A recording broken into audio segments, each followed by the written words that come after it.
تھیں ان کو یہ اختیار دے دیا کہ ان کی ایک انہوں نے بنائی باڈی بنائی اور اس کو یہ اختیار دے دیا کہ ایڈوائزری آپ کہہ لیں ایک کمیٹی بنائی اس کی اور اس کو یہ اختیار دے دیا کہ ہر 15 دن بعد وہ ریوائز کرتے تھے. وہ اتنا بڑا تماشا تھا کہ کچھ آپ اپنا بجٹ ہی نہیں بنا سکتے, نہ کوئی کمپنی بنا سکتی ہے نہ کوئی انڈیویجول بنا سکتا ہے, چونکہ اس کو پتہ ہی نہیں کہ جو ان پٹس ہیں ان میں اس کی کتنی دیکھیں نا کاسٹ ہے انرجی کی, تو اس کی کیا پرائسز ہونی ہے, وہ کیسے اپنی کوئی فیزیبلٹی بنا سکتے ہیں.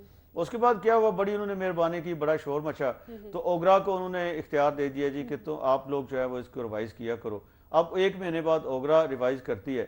اب ہوا یہ کہ اب آج جو ہے انہوں نے کہا جی کہ اپوزیشن کی چونکہ ڈیمانڈ تھی کہ میکانزم یہ ٹھیک نہیں ہے, اب یہ بھی میکانزم جو فیل ہو گیا ہے. آج پرائم منسٹر نے بھی یہ اناؤنس کیا ہے, انہوں نے کہا جی کہ ہم جو چونکہ مطالبہ یہ ہو رہا تھا کہ عوام کے نمائندے, منتخب نمائندے, ان کو قیمتوں کے تعین میں اس پروسیس میں شامل کیا جائے. اور آج میں سمجھتا ہوں ایک اچھی ڈیولپمنٹ ہے کہ ایٹ لیسٹ وہاں پہ جو بھی پارلیمنٹری باڈی بنے گی اس میں اپوزیشن بھی ہوگی, گورنمنٹ بھی ہوگی, وہاں پہ اپنی جو کمپنیز ہیں کیس لے کے آئیں گی اور وہ اس کو ریویو کر کے جو سارے لوگ ہیں سٹیک ہولڈرز ان کو بھی سنیں گے. اب تو سٹیک ہولڈرز کو پوچھے نہیں جاتا, کسی سے کوئی مشورہ نہیں کیا جاتا, کوئی صلاح نہیں لی جاتی. تو ایٹ لیسٹ ایسا فورم ہوگا جہاں پہ عوام توقع رکھ سکتے ہیں کہ جو جینونلی ضرورت ہے اس کے حساب سے صرف قیمتیں بڑھائی جائیں گی. یہ نہیں ہوگا کہ جب چاہے آپ آر جی ایس ٹی نہیں لگا سکے, اچھا جی پیسہ تو چاہیے. امکانات یہ بھی تو ہے نا کہ آر جی ایس ٹی نہیں لگے گا. اب حکومت نے جو پیسہ آر جی ایس ٹی کے ذریعے اکٹھا کرنا تھا وہ کیسے کرے گی؟ وہ تو پیٹرولیم مصنوعات پہ اضافہ کر کے ہی کرے گی. ایگزیکٹلی ایشو یہی ہوا کہ گورنمنٹ جو ہے اس کی انٹرنیشنل کمٹمنٹس بھی ہیں, اس کو پیسہ بھی چاہیے. انہوں نے دیکھا کہ آر جی ایس ٹی تو اب نہیں لگ رہا تو ہم کیا کریں گے, تو انہوں نے کہا جی بڑا آسان طریقہ ہے, وہاں بڑے بڑے دانشور بیٹھے ہوتے ہیں, ٹھیک ہے. انہوں نے کہا جی بڑا آسان طریقہ ہے, پیٹرولیم پروڈکٹس پرائسز بڑھا دیں اور اتنے پیسے آپ کو آ جائیں گے. اور وہ انہوں نے بڑھا دی. اب ہوا یہ ہے کہ R G S T government جو ہے وہ 9 مہینے کا تو آئی ایم ایف سے ٹائم لے چکی ہے اور پوزیشن یہ نظر آتی ہے کہ وہ نہیں لگا سکے گی, وہ نہیں کر سکے گی, ریوائز اس کو نہیں کر سکے گی. اس میں ریفارمز جو ہیں چونکہ وہ اتنا بڑا ایشو بن گیا ہے کہ کوئی بھی پولیٹیکل پارٹی جو اپوزیشن میں بیٹھی, ایون جو ان کے الائز ہیں جو چھوڑ گئے ان کو, وہ بھی اب یہ برڈن تو اپنے اوپر نہیں لیں گے, اپنا کندھا پیش نہیں کریں گے اس کے اوپر, وہ اتنے آگے جا چکے ہیں.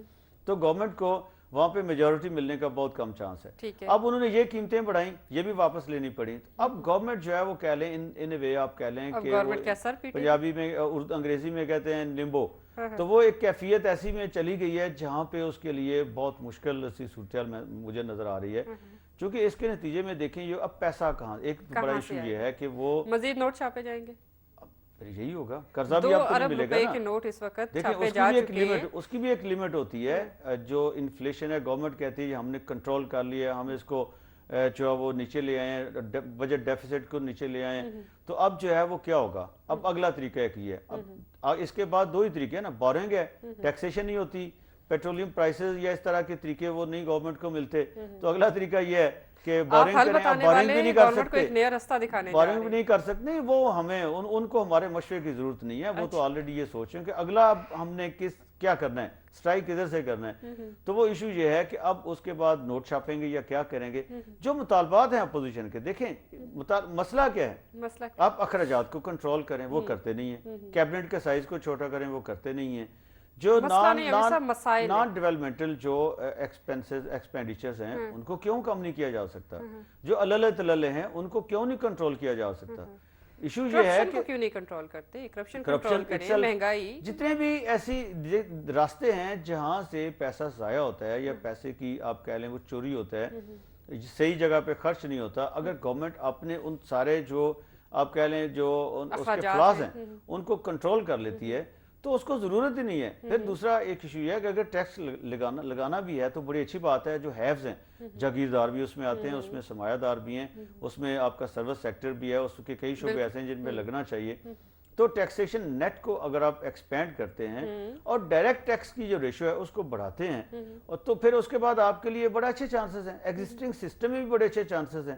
یہ تو نہیں ہے کہ اس کے بعد میں نہیں سمجھتا کہ صرف آپ کو صرف اسی پہ ڈیپینڈ کرنا پڑے گا. یہ کوئی ایشو نہیں ہے, یہ کوئی امرت دھارا نہیں ہے, یہ کوئی ایک ہی طریقہ نہیں ہے. تو بجائے اس کے کہ آپ کسی ایسے طریقے پہ جائیں جس کے نتیجے میں پھر مہنگائی بڑھے, پھر عوام جو ہے ان کی اب کمر ٹوٹ جائے. وہ تو پہلی ٹوٹی ہوئی ہے, وہ بیچارے جو ہیں وہ اب بھی وہ کس سہارے پہ چل رہے ہیں سمجھ نہیں آتی. بیساکھیاں بھی اب تو ان کی ٹوٹتی جا رہی ہیں. تو اب بیچارے جو ہیں وہ ان کو یہ تھوڑا سا اگر ریلیف گورنمنٹ دینا چاہے وہ صحیح طریقے سے سوچیں. وہاں پہ بڑے بڑے جگادری بیٹھے ہوتے ہیں کہ سمپل سا فارمولا ہے, ڈائریکٹ ٹیکسیشن ہونی چاہیے اور جو ٹیکس نیٹ ہے اس کو ایکسپینڈ کریں اور اپنی ایکسپورٹس بڑھانے کے اوپر توجہ دیں, اور ریمیٹنسز جو ہیں فارن جو ہمارے ملکوں میں لوگ رہتے ہیں ان کا جو ملک کے اندر ٹرسٹ ہے, کانفیڈنس ہے, اس کو اگر بحال کیا جائے, میئرز ایسے لیے جائیں اور فارن انویسٹمنٹ کو کے لیے اچھا ماحول کریٹ کیا جائے, تو یہ 5 چیزیں ایسی ہیں جو کر کے بڑا اچھا میں سمجھتا ہوں یہ سارے مسئلے حل ہو سکتے ہیں. بہت شکریہ جی صاحب. ناظرین ہمارے آج کے پروگرام کا وقت یہاں پر ختم ہو رہا ہے. صدف ملک اور امجد وڑائچ کو اجازت دیجیے. اپنا بہت خیال رکھیے گا. اللہ نگہبان. اللہ حافظ.